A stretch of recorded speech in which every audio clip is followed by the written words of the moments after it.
1990 साली तुमचे आजोबा फक्त एका रुपयात गरमागरम वडापाव खाऊ शकत होते. आज त्याच वडापावसाठी तुम्हाला 25 रुपये मोजावे लागतात. म्हणजे वडापाव 25 पट महाग झाला की आपल्या खिशातील एका रुपयाची किंमत 25 पट कमी झाली. 1980च्या दशकात 5,000 रुपयात मिळणारी जमीन आज लाखो कोट्यावधी रुपयांना विकली जाते. असे का? आणखीन एक प्रश्न विचार करा. जर सरकारने उद्या सकाळी उठून प्रत्येक भारतीयाच्या खात्यात 1 कोटी रुपये जमा केले तर भारतातील प्रत्येक माणूस श्रीमंत होईल का? तर नाही. हे उत्तर ऐकून तुम्हाला धक्का बसेल. कारण पैसा छापून संपत्ती निर्माण होत नाही. आणि याच ठिकाणी सुरू होते जगातील सर्वात मोठ्या आर्थिक रहस्याची गोष्ट, जिचे नाव आहे महागाई. महागाई एक असा अदृश्य कर जो आपण रोज भरतो पण त्याची पावती कधीच मिळत नाही. तुमचा पगार वाढतो पण बचत का वाढत नाही? बँकेत पैसे ठेवूनही तुमची खरी संपत्ती का कमी होत जाते? आणि सर्वात महत्वाचा प्रश्न, जर महागाई अस्तित्वातच नसती तर जग खरोखरच अधिक चांगले झाले असते का? या व्हिडिओमध्ये आपण समजून घेणार आहोत महागाई म्हणजे नेमके काय, रुपयाचे मूल्य कसे कमी होत जाते, सरकार अधिक नोटा छापू का शकत नाही आणि सामान्य माणूस या अदृश्य करापासून स्वतःचे संरक्षण कसे करू शकतो. हा व्हिडिओ शेवटपर्यंत नक्की बघा, कारण शेवटी तुम्हाला पैशाबद्दल एक अशी गोष्ट समजेल जी शाळेत, कॉलेजमध्ये किंवा बहुतेक आर्थिक गुरुही ती गोष्ट शिकवत नाहीत, मात्र ती तुमचे आयुष्य बदलून टाकू शकते. चला सुरुवात करूया. इन्फ्लेशन म्हणजे नक्की काय? इन्फ्लेशन, महागाई म्हणजे वस्तूंच्या किमती वाढणे नव्हे, तर तुमच्या पैशाची खरेदी शक्ती, पर्चेसिंग पॉवर कमी होणे. उदाहरण, 2000 साली तुम्ही एका ड्रॉवर मध्ये 1,000 रुपये ठेवले. तुम्ही ते खर्च केले नाहीत, गुंतवणूक केली नाही, फक्त जपून ठेवले. आज 26 वर्षानंतर ते 1,000 रुपये अजूनही 1,000च आहेत. पण प्रश्न आहे, त्याची किंमत अजूनही 1,000 रुपये इतकीच आहे का? नाही. कारण आज ज्या वस्तू 1,000 रुपये मध्ये मिळतात त्या वस्तू 2000 साली कदाचित 50 रुपये मध्ये पण मिळाल्या असत्या. म्हणजेच तुमच्या पैशांची संख्या बदलली नाही, पण त्याची ताकद कमी झाली. ही ताकद कमी करणारा अदृश्य चोर म्हणजे महागाई, इन्फ्लेशन. सोप्या उदाहरणाने आणखीन समजून सांगतो. तो आज तुमच्याकडे 100 रुपये आहेत, पण पुढच्या वर्षी जर 6% महागाई झाली तर त्या 100 रुपयाची खरी किंमत फक्त 94 रुपये इतकीच असेल. आता महत्वाचा प्रश्न, हे इन्फ्लेशन मोजतात कसे?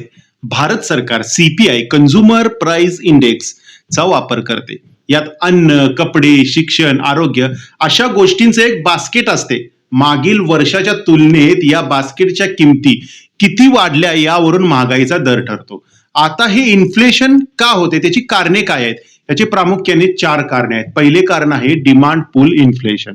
जास्त मागणी, कमी पुरवठा. कल्पना करा, ऍपलने एक नवीन आयफोन लॉन्च केलाय. जगभरातून 4 कोटी लोक त्याच दिवशी विकत घ्यायला निघाले, पण ऍपलकडे फक्त 1 कोटी फोन आहेत. आता काय होईल? किंमत वाढेल. हेच डिमांड पूल इन्फ्लेशन आहे. मागणी जास्त मात्र पुरवठा कमी, त्यामुळे किंमत वाढ. त्याचा परिणाम काय होतो तर महागाई म्हणजेच इन्फ्लेशन. इन्फ्लेशनचे दुसरे कारण आहे कॉस्ट पुश इन्फ्लेशन, म्हणजे उत्पादन खर्चात वाढ झाल्यामुळे होणारा. समजा तेलाचे भाव जगात वाढले, ट्रक, बस, ट्रेन सगळ्यांना पेट्रोल डिझेल लागते. वाहतूक महाग झाली म्हणजे भाज्या, धान्य, कपडे सगळं महाग होईल. फक्त तेलाची किंमत वाढल्याने संपूर्ण इकॉनॉमीमध्ये इन्फ्लेशन पसरते. 2026 मध्ये हल्ली अमेरिका इराण युद्धामुळे तेलाचे भाव वाढले आणि जगभरात महागाई वाढली. हेच झाले कॉस्ट पुश इन्फ्लेशन. आता तिसरे कारण आहे इन्फ्लेशनची, ते म्हणजे इम्पोर्टेड इन्फ्लेशन. म्हणजे भारत मोठ्या प्रमाणात क्रूड ऑइल, कच्चे तेल, काही औद्योगिक घटक आयात करतो. जर आंतरराष्ट्रीय बाजारपेठेत त्या गोष्टींची किमती वाढल्या तर त्याचा थेट परिणाम देशांतर्गत महागाईवर होतो. या इन्फ्लेशनचे चौथे महत्वाचे कारण म्हणजे मनी प्रिंटिंग, पैसे छापणे. हे सर्वात महत्वाचे आणि धोकादायक कारण आहे. सरकार किंवा केंद्रीय बँक जास्त पैसा निर्माण करते, बाजारात जास्त नोटा, वस्तू तेवढ्याच, त्यामुळे किमती वाढतात. आता उदाहरण समजा, एका गावात 10 माणसे आहेत आणि फक्त 10 सफरचंद आहेत. प्रत्येकाकडे 1 रुपया असेल तर सफरचंद 1 रुपयाला मिळेल. आता सरकारने काय केले, प्रत्येकाला आणखीन 1 रुपये दिला. आता प्रत्येकाकडे 2-2 रुपये झाले, मात्र सफरचंद केवढी आहे तेवढीच 10. आता सफरचंद किती रुपयाला मिळेल तर 2 रुपयाला मिळेल. म्हणजे सरकारने पैसे छापले पण तुमची खरेदी शक्ती वाढली नाही. मनी सप्लाय वाढला, पर्चेसिंग पॉवर कमी झाली, इन्फ्लेशन वाढलं. हे इन्फ्लेशन मात्र जेव्हा नियंत्रणाबाहेर जातं आणि ते 50% जास्त होतं तर त्याला म्हटलं जातं हायपर इन्फ्लेशन. इतिहासात याची काही अत्यंत धक्कादायक उदाहरणे आहेत. जेव्हा महागाई नियंत्रणाबाहेर जाते आणि तिचे रूपांतर हायपर इन्फ्लेशन मध्ये होते तेव्हा काय होते हे समजण्यासाठी इतिहासातील काही धक्के देणारे उदाहरण पाहूया. पहिले महायुद्ध संपल्यानंतर जर्मनीवर मोठ्या नुकसान भरपाईची टांगती तलवार होती. आर्थिक संकटातून बाहेर पडण्यासाठी सरकारने एक घोडचूक केली. त्यांनी अक्षरशः अंधाधुंद नोटा छापायला सुरुवात केली.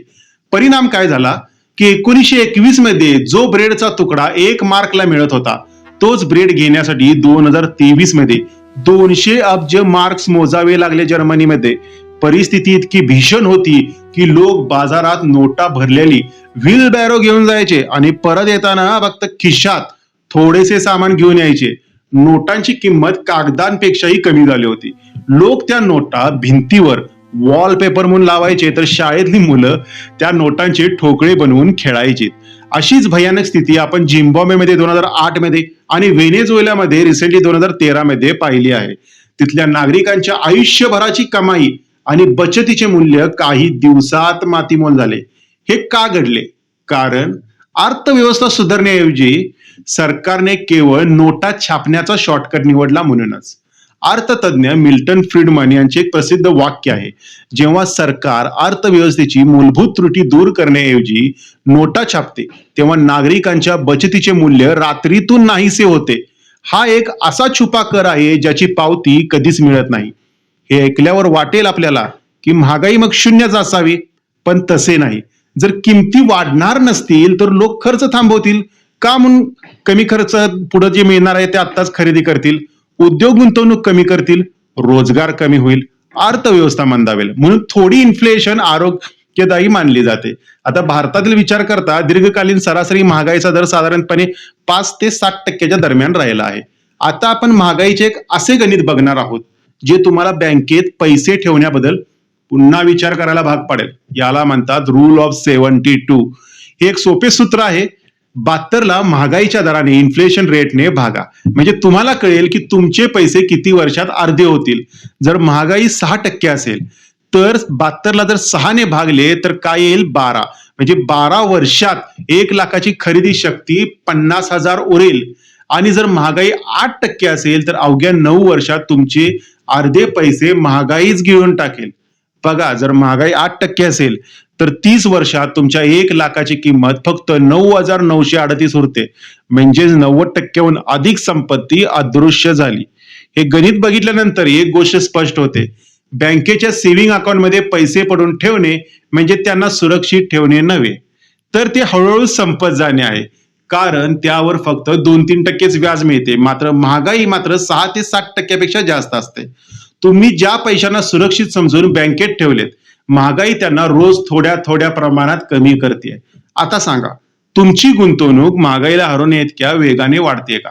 अनेकदा आपल्या मनात प्रश्न येतो, दरवर्षी माझा पगार वाढतोय पण तरीही माझं बँक बॅलन्स का वाढत नाही, मी श्रीमंत का होत नाही? याचं उत्तर एकाच शब्दात आहे की रिअल इन्कम.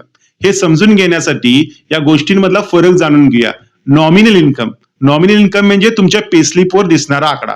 समजा तुमचा पगार 50,000 आहे, ते नॉमिनल इन्कम झालं. मात्र रिअल इन्कम म्हणजे महागाई, इन्फ्लेशनचा फटका वजा करून जी हातात उरलेली रक्कम आहे, खरेदी करण्याची ताकद आहे, ती म्हणजे रिअल इन्कम. आता एक उदाहरण पाहूया. 2014 मध्ये तुमचा पगार 50,000 होता. 2024 मध्ये तो वाढून 1 लाख झाला. म्हणजे पगार काय झाला? दुप्पट झाला. पण याच 10 वर्षात महागाईचा दर सरासरी 6% होता. याचा अर्थ 2014 साली 50,000 मध्ये जे सामान येत होते तेच सामान घ्यायला 2024 मध्ये तुम्हाला किमान 90,000च्या आसपास पगार असणे गरजेचे होते. म्हणजेच कागदावर पगार दुप्पट झाला असला तरी प्रत्यक्षात तुमची खरेदी शक्ती, पर्चेसिंग पॉवर फारच थोड्या प्रमाणात वाढली. गणिताचा एक महत्वाचा नियम लक्षात ठेवा, जर महागाई 7% असेल आणि तुमचा पगार 5%ने वाढला तर तांत्रिक दृष्ट्या तुम्ही 2%ने गरीब झाला आहात. कारण तुमच्या पैशांची वस्तू खरेदी करण्याची क्षमता कमी झाली आहे. जर तुमची पगारवाढ महागाईच्या दरापेक्षा कमी असेल तर तुम्ही कितीही मेहनत घेतली तरी तुमची आर्थिक प्रगती खुंटलेलीच राहील. मित्रांनो, आता एक शेवटचा आणि सर्वात महत्वाचा प्रश्न, ह्या महागाईला हरवायचे कसे? बऱ्याच लोकांना वाटते की बँकेत पैसे ठेवले की ते सुरक्षित आहेत, पण गणिताच्या भाषेत सांगायचं झालं तर बँकेत पैसे ठेवणे म्हणजे महागाईला तुमचे पैसे मोफत भेट देणे आहे. इथे हा जो चार्ट दिला आहे तो व्हिडिओ पॉज करून पहा. त्यामध्ये गुंतवणुकीचे पर्याय, त्याचे परतावे दीर्घकाळ विचार करता दिले आहेत, ते एकदम काळजीपूर्वक पहा. इथे वॉरेन बफे यांचे एक तत्व लक्षात घ्या, शेअर मार्केटमध्ये गुंतवणूक करणे म्हणजे एखाद्या कंपनीचे मालक होणे. जेव्हा महागाई वाढते तेव्हा या कंपन्या आपल्या उत्पादनांच्या किमती वाढवतात, त्याचा नफा वाढतो, पर्यायाने तुमच्या शेअरची किंमतही वाढते.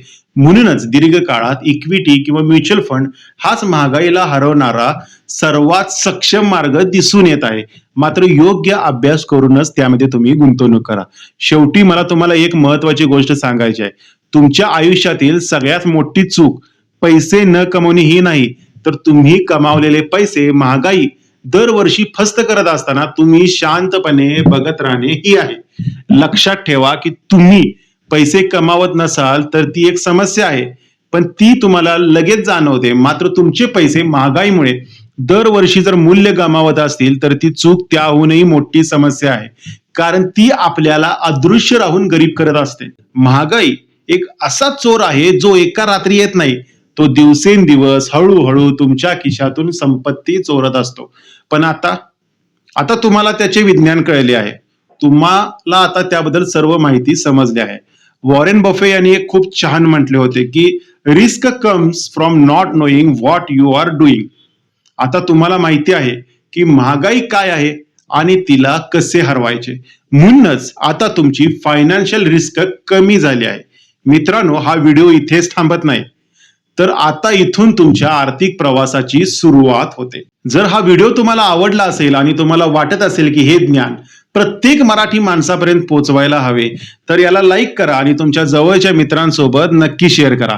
तुमची प्रतिक्रिया कमेंट बॉक्समध्ये प्लीज प्लीज प्लीज शेअर करा, कारण त्या शेअर केलेल्या कमेंटमुळे आम्हाला पुन्हा व्हिडिओ करायला उत्साह वाढतो. चॅनलला सबस्क्राईब करायला विसरू नका, कारण भविष्यात आपण अशाच अनेक विषयांवर सखोल चर्चा करणार आहोत. भेटूया पुढच्या व्हिडिओमध्ये.